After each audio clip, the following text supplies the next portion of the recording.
महात्माओं, आचार्य मांगतुंग स्वामी उस धार नगरी की जेल में 37वें नंबर के काव्य के माध्यम से भगवान आदिनाथ की स्तुति करते हुए क्या कहना चाहते हैं, एक बार उनके ही शब्दों में हम पहले उच्चारण करें, फिर उनके अभिप्राय को हम समझने का प्रयास करेंगे।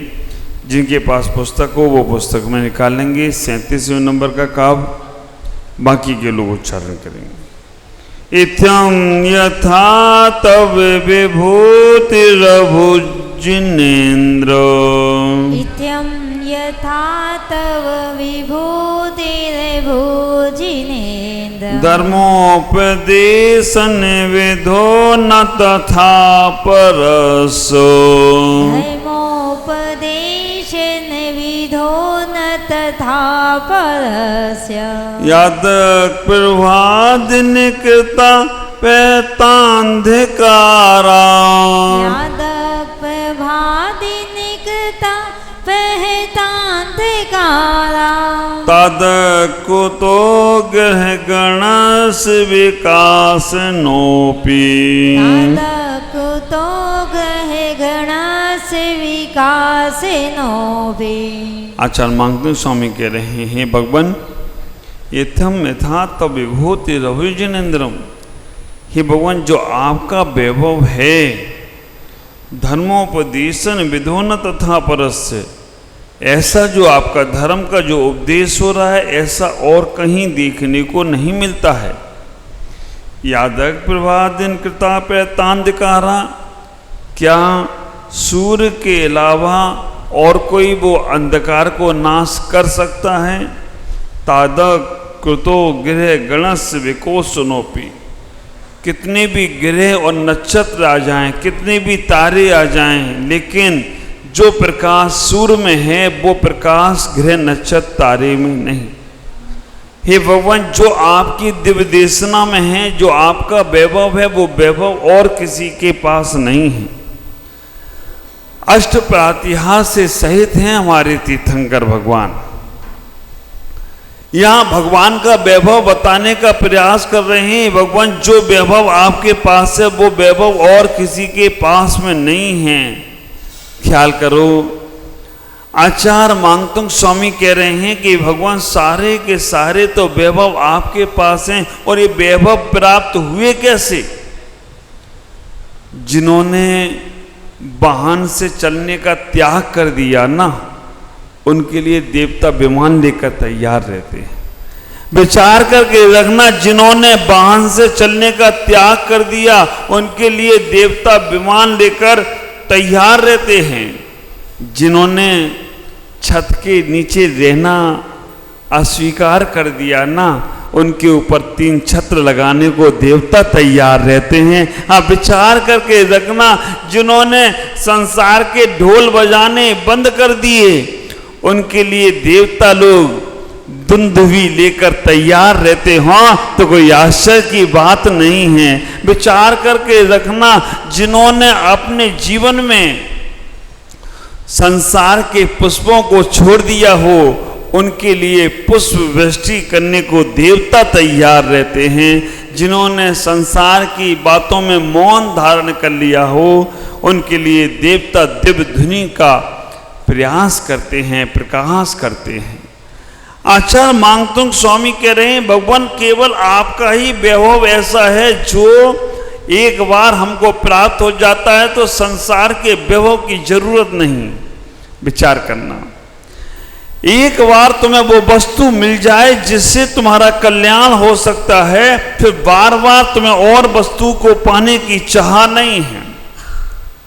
इतना ही विचार करके रखना, जो परमात्मा से प्रकाश प्राप्त हो रहा है वो ग्रह और नक्षत्र और तारे नहीं दे सकते। आप ख्याल करो, अगर आपके कमरे में हाइड्रोजन का बल्ब लगा है, छोटा दीपक क्या करेगा। अगर आपके कमरे में हाइड्रोजन का बल्ब लगा है, छोटा सा दीपक कुछ भी प्रकाश देने वाला नहीं है, उसका प्रकाश उसके सामने छिप जाएगा। विचार करना, इतना ही सोचने का प्रयास करना कि संसार में जब तुम्हारे पास सब कुछ है तो फिर बाहर में क्यों ढूंढने का प्रयास कर रहे हो। पांचों इंद्रियों में कितना भी सुख ढूंढ लेना, स्पर्श इंद्रिय कहेगी जब तक मुझे मेरे हिसाब से मिलता है तभी तक मैं तुम्हारी हूं, और मेरे हिसाब से मिलना बंद हुआ ना तो गए काम से।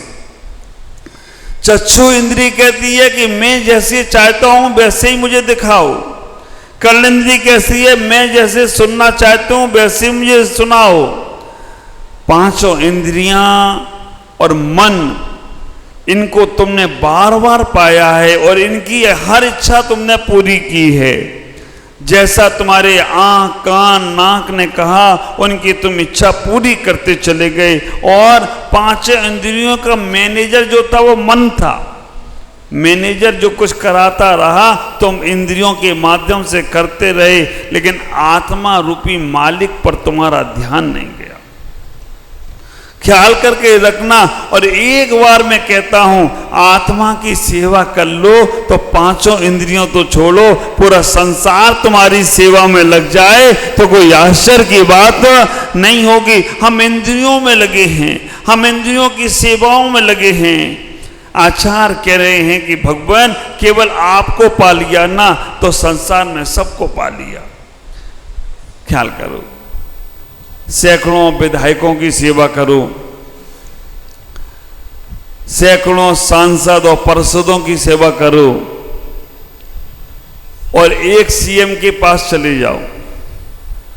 हजारों सैकड़ों विधायक जो काम नहीं कर पाएंगे वो एक सीएम काम कर सकता है, और सैकड़ों सीएम जो काम नहीं कर पाएंगे वो एक पीएम काम कर सकता है, और जो सैकड़ों पीएम नहीं कर पाएंगे वो एक एएम काम कर सकता है। विचार करके रखना, सैकड़ों सीएम नहीं कर पाएंगे वो काम पीएम, और जो पीएम नहीं कर पाएंगे वो काम एएम। एएम मतलब आचार्य महाराज वो काम करके बता देंगे कि तुम्हें रियल का पीएम बना देंगे। पीएम का मतलब है परमात्मा और महात्मा बनना। संसार के पीएम तो बहुत बार बन गए महेंद्र भाई, अब तो हम हमारे बड़े बाबा ही तैयार है। तो आप विचार करके रखना, बड़े बाबा कभी किसी को नाराज नहीं करते और छोटे बाबा भी किसी को नाराज नहीं करते। संसार के लोगों की व्यवस्थाएं कुछ गड़बड़ हैं। मन मिले तो आनंद ही आनंद है और नहीं मिले तो परमानंद में चले जाओ। इतना ही विचार करके रखना। हमें यहाँ पर आचार्य महाराज कहने का प्रयास कर रहे हैं कि संसार की हमने बहुत सारी चीजें पाली लेकिन आपको नहीं पा पाए, और जिसने आपको पा लिया उससे संसार में कुछ पाने की जरूरत ही नहीं है। कभी गुरुदेव का कुछ लोग बहुत अच्छे भक्तों में रहते हैं, वो इतना ही विचार करते हैं कि गुरुदेव का आशीर्वाद मिल गया ना तो अब हमें और किसी के आशीर्वाद की जरूरत नहीं। हमने इनको जी भरकर देख लिया ना तो अब ये आंखें और दूसरे को देखने की जरूरत नहीं है। हमारे ये चरण हमारे गुरु या हमारे भगवान के पास पहुंच गए ना, अब इन चरणों को और कहीं ले जाने की जरूरत नहीं है। गुरु के आशीर्वाद के वचन मेरे कान में सुन जाए ना, ख्याल करना, कभी गुरु के आशीर्वाद के वचन तुम्हारे कान में पड़ जाएं, उसके बाद और किसी से घंटे भर बात नहीं करना। कभी गुरु के कान में तुम्हारे वचन पड़ जाएं तो और किसी से बात नहीं करना। क्यों?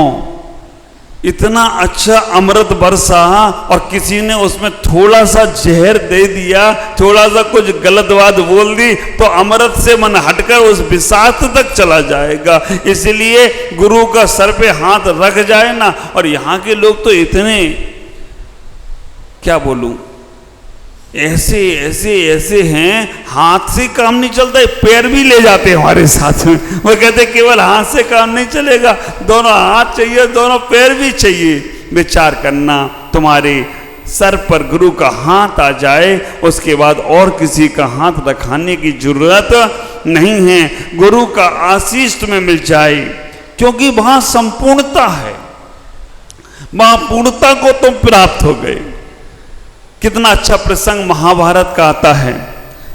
महाभारत में जब युद्ध होने लगा, नारायण श्री कृष्ण के पास दुर्योधन पहुंचते हैं और अर्जुन भी पहुंचते हैं, क्योंकि उनको दोनों को युद्ध के लिए नारायण श्री कृष्ण की आवश्यकता थी।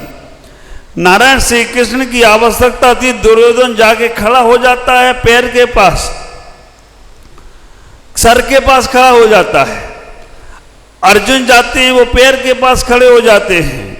नारायण श्री कृष्ण जैसे ही विश्राम से उठते हैं और उठने के बाद उनकी दृष्टि अर्जुन के पास पड़ी। उनने बोला, अर्जुन आना कैसे हुआ? उन्होंने कहा, भगवान हम दोनों भ्राताओं में युद्ध हुआ है और युद्ध में हमें आपकी आवश्यकता है। दुर्योधन ने कहा, मैं भी आया हूं, मैं पहले आया हूं, मुझे तो इनसे ज्यादा आवश्यकता है।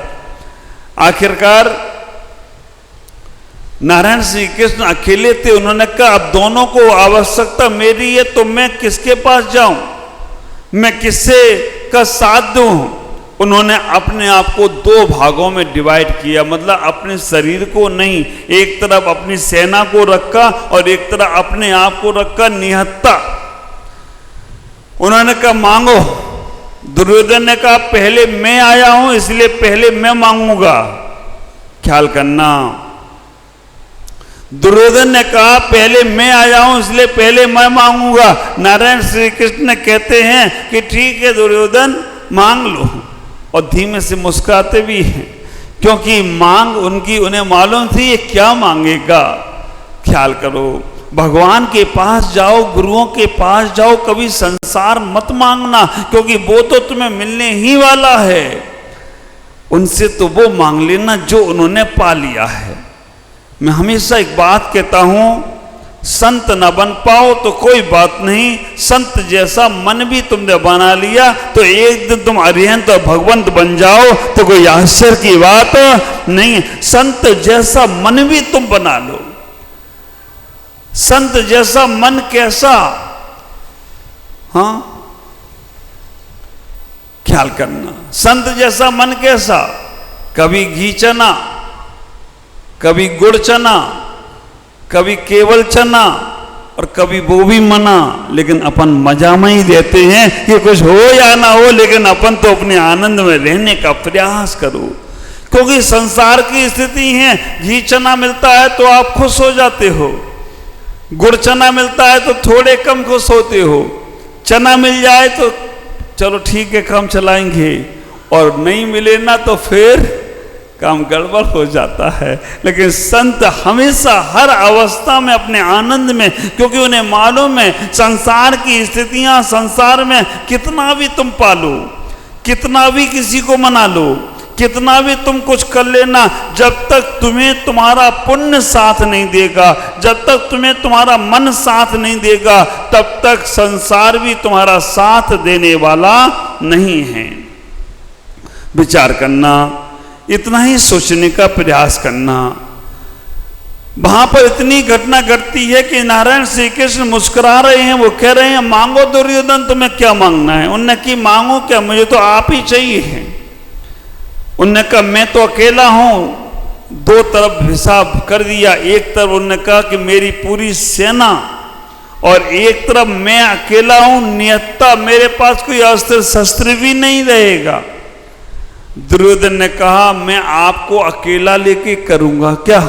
युद्ध के मैदान में जा रहा हूं, कोई पूजा पाठ करने थोड़ी जा रहा हूं जो अकेले पूजा करवा लूं तुमसे। युद्ध के मैदान में जा रहा हूं, मुझे तो लड़ने वाले योद्धा चाहिए, हजारों सैकड़ों, पूरी सेना में चाहिए, आप अकेले मुझे नहीं चाहिए। विचार करना, अर्जुन चुपचाप खड़े खड़े मुस्कुराते रहे और नारायण श्री कृष्ण भी मुस्कुराते रहे, और उस नादान दुर्योधन की बुद्धि पर मुस्कुराते रहे। क्यों? नादान दुर्योधन ने कहा, मुझे सेना चाहिए। नारायण श्री कृष्ण कहते हैं, बारात लेके करोगे क्या? दूल्हा के बिना बारात किसी काम की नहीं है, पूरी बारात ले लो, कोई काम की। दूल्हा तुम्हारे पास है, और आपको मालूम है कि पूरी बारात लेने वाला दुर्योधन परास्त हो गया और केवल अर्जुन को प्राप्त करने वाला अर्जुन केवल नारायण श्री कृष्ण को लेकर जाते हैं। नियते नारायण श्री कृष्ण अर्जुन को विजय प्राप्त करा दें तो कोई आश्चर्य की बात नहीं है। और आप समझना, ये शरीर में जो इंद्रियां हैं ना, ये सब दुर्योधन हैं। आत्मा, आप विचार करना, आत्मा नारायण श्री कृष्ण के समान तुमसे कह रही है, मैं अकेली हूं, मैं नियति हूं, मेरे पास कुछ भी नहीं है। हाँ, एक तरफ मैं अकेली हूं और एक तरफ मेरी 5 इंद्रिय रूपी शरीर है। और तुम मन की तरह और हृदय की तरह वहां पर 2 लोग पहुंचे हैं। मन दुर्योधन का प्रतीक है और हृदय अर्जुन का प्रतीक है। अब आप विचार करके रखना, 5 इंद्रियां तुम्हें चाहिए या आत्मा रूपी नारायण श्री कृष्ण चाहिए? बोलो ना। अभी मैंने बोल दिया तो आप यही कहोगे, महाराज आत्मा रूपी श्री कृष्ण चाहिए, इंद्रिया रूपी हमें और सेना नहीं चाहिए। लेकिन विचार करना, दिल से सोचना कि आप आत्मा के बारे में कितना चिंतन करते हो। हमारे पूज्य स्वामी इष्टोपदेश ग्रंथ के अंदर कहते हैं, यत जीव उपकारस्य तत् देहे अपकारस्य, यत देहे उपकारस्य तत् जीव अपकारस्य। जो आत्मा का उपकार करता है वो देह का उपकार करता है, और जो देह का उपकार करता है वो आत्मा का उपकार करने का प्रयास करता है।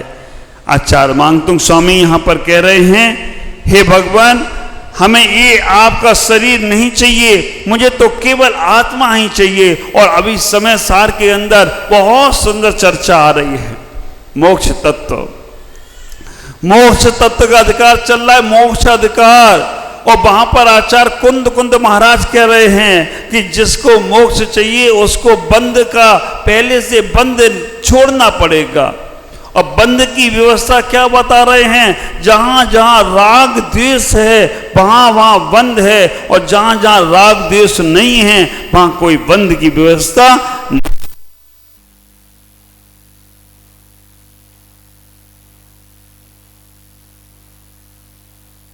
सोचने का प्रयास करो, हमें सारी दुनिया मिलती हो, भौतिक पदार्थ मिलते हो, और अध्यात्म का 1 मिनट का भी समय मिलता हो, तो अध्यात्म के समय को हम अपने जीवन में पहले मुख्यता दें। क्योंकि भौतिक पदार्थ, भौतिक सामग्री, भौतिक लोग तुम्हें संसार बढ़ाने में कारण बनेंगे, और आध्यात्मिकता एक क्षण की भी तुम्हें निर्वाण में कारण बनने वाली है। आचार्य यहाँ कह रहे हैं, हे भगवान, ग्रह नक्षत्र तारे हमें कई बार मिल गए, लेकिन सूर्य जैसा प्रकाश नहीं मिला। भौतिक सामान हमने कई बार प्राप्त कर लिए, संसार की व्यवस्थाएं हमने कई बार प्राप्त कर ली, अब वो अध्यात्म को पाओगे कैसे, उसके बारे में चिंतन करो। देखो, कोई लोग गुरुओं की सेवा करके उस अध्यात्म को पाते हैं, कोई पूजा पाठ से पाते हैं, कोई संयम व्रत नियम से पाते हैं, कोई लोग मंदिर निर्माण से पाते हैं, कोई लोग मूर्ति निर्माण से। अभी विचार करो, हमारे यहाँ एटा वाले आए, वहाँ पर आचार्य तपस्वी सम्राट सन्मति सागर जी महाराज का तीर्थ बना रहे हैं, और वहाँ पर जब शांतिनाथ, कुंतुनाथ, हरेनाथ की मूर्ति विराजमान होगी, एक मूर्ति हमारे मुकेश जी वसुंधरा वालों की तरफ से है, और आचार्य तपस्वी आचार्य दादा गुरु विमल सागर का मंदिर, गुरु मंदिर हमारे प्रदीप जी के महामंत्री गुड्डू भाई की तरफ से है। इन्होंने उससे अपने आत्मा के पुण्य को बढ़ाने का प्रयास किया। मैं आपसे कहना चाहता हूं, आज यहां पर अपने जीवन को सार्थक करना है। ये जो मंदिर, मूर्ति, व्रत, नियम, संयम, उपवास, तपस्या और स्वाध्याय, ये सब परिधियों से उठकर हम एक जगह और पहुंचे, उसका नाम है परिणाम, उसका नाम है विचार। ये सब हम जो कर रहे हैं वो केवल विशुद्धि भावों को क्रिया कर करें। हे भगवान, मुझे ऐसा पुण्य मिल गया, मुझे ऐसा सौभाग्य मिल गया कि मुझे ये भगवान की सेवा करने को मौका मिल गया। ख्याल करके रखना, जब कभी कोई गुरु की आज्ञा, गुरु की सेवा का मौका मिले, अपने आप को इतना अहोभागी समझना, क्योंकि गुरु हर किसी को उपदेश तो देते हैं लेकिन आज्ञा नहीं देते हैं। आज्ञा बड़े पुण्यशाली को मिलती है। विचार करना, उपदेश सुनने के पात्र ही मत बने रहना। कमंडल तो हर कोई पकड़ लेता है ना? कभी इसे पकड़ने की पात्रता पैदा करना तो तुम्हारा जीवन सार्थक हो तो कोई आश्चर्य की बात नहीं है। इतना ही विचार करो। हम जो कुछ भी करें परिणामों को निर्मल बनाने के लिए करें, वही तुम्हारे कल्याण में कारण बनेंगे। आज इतना ही। ओम नमः